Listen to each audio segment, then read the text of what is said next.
Hey guys, Pranjal here and welcome to the series LottieFiles 101 by your brandmate. In previous videos, we had conversations regarding how you can easily create animations for your website using LottieFiles. And yes, we were using two tools, Figma as well as After Effects. So if you haven't seen that, I'll recommend that please see those videos first before jumping here. And for those who have already seen those videos, let's get started.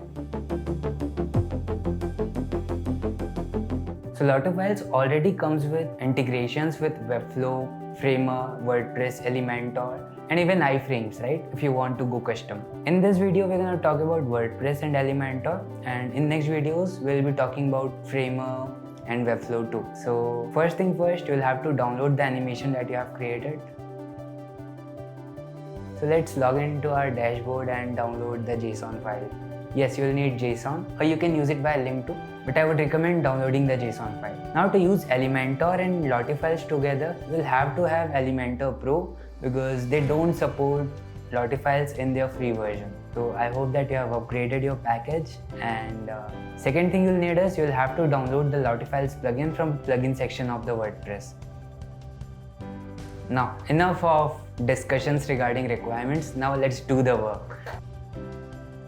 So importing LottieFile is as easy as dragging the LottieFile element from Elementor sidebar and dropping it in the page builder. So, and now we are done. Yes, that's it. There are few settings that you can scroll through. Now after selecting the file, you can see that it's already live. We can see our animations in our WordPress website. Now LottieFile comes with a few settings in WordPress. That is, you have options to see the speed, change the speed, like how do you want it to animate? Should be it in the loop or should it be on the scroll? So it comes with all of these different settings and you are free to tinker all of the settings as per your use cases.